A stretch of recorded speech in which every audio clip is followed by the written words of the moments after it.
loi uniforme de l'UEMOA et que le Burkina entend internaliser parce que cette loi a été prise pour améliorer le dispositif de gestion de la microfinance. Il faut dire que la microfinance était régie par une loi qui date de 2007 avec l'évolution de l'environnement et avec le constat qui a été fait sur le terrain, sur les difficultés que rencontrent les institutions de microfinance, notamment celles créées sous forme de coopératives d'épargne et de crédit.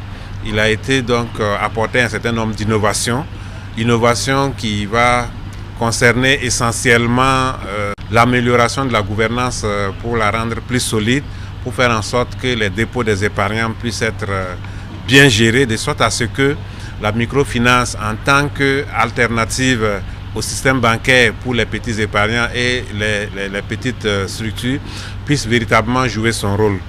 Et dans ce dispositif qui a été prévu, un certain nombre d'améliorations de la gouvernance a été pris en compte. Cela va permettre de renforcer le dispositif et surtout de faire en sorte que les institutions de microfinance puissent jouer un rôle important dans le financement de l'économie. Vous savez qu'au niveau des banques, l'accessibilité pour certaines catégories de population n'est pas évidente. Donc les microfinances viennent suppléer cela. Donc il est important qu'on puisse renforcer le dispositif de gestion des microfinances de sorte à ce qu'elles puissent jouer pleinement leur rôle. Le deuxième décret et le troisième portent sur les textes d'application de la loi sur la commande publique qui a été adoptée par l'Assemblée législative de transition.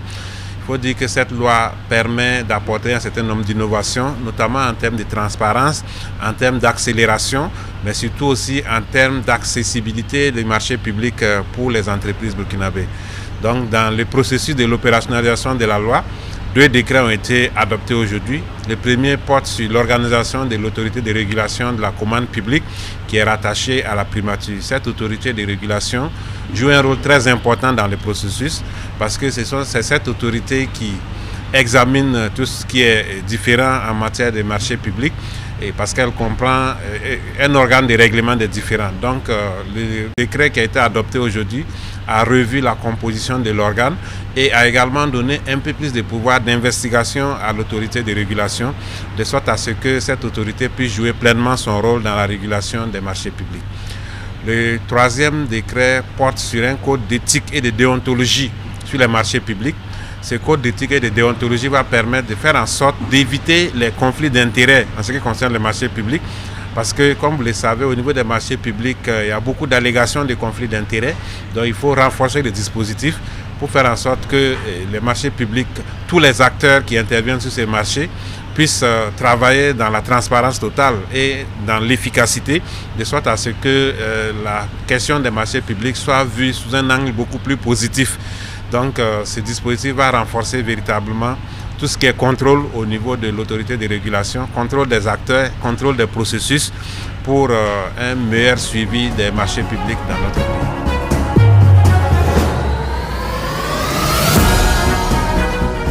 Le Conseil a adopté un avant-projet de loi portant autorisation de ratification de l'accord de prêt entre notre pays, le Burkina Faso, et l'Association internationale pour le développement, pour ce qui concerne donc le financement du projet autonomisation des femmes et du dividende démographique en Afrique subsaharienne, Souhaite Plus.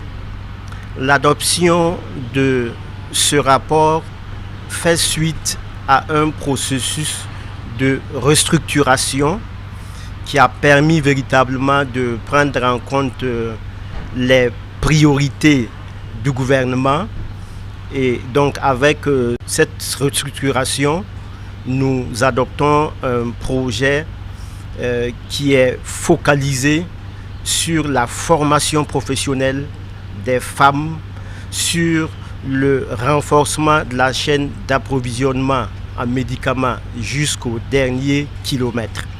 Et donc l'adoption de ce projet permettra véritablement à notre pays de faire en sorte que les femmes puissent être davantage autonomisées pour participer pleinement au développement socio-économique de notre pays. À titre d'exemple, dans ce nouveau projet restructuré, nous allons procéder à la construction de centres de formation professionnelle pour les jeunes filles, pour les femmes, ce qui va les permettre d'être davantage outillées pour qu'à la fin de la formation, elles puissent bénéficier d'un accompagnement pour s'installer et participer véritablement au développement socio-économique de notre pays. Dans le cadre de ce nouveau projet aussi, nous allons construire des dépôts répartiteurs de médicaments qui vont permettre de faire en sorte que le médicament arrive jusqu'au dernier kilomètre, jusqu'au niveau des villages.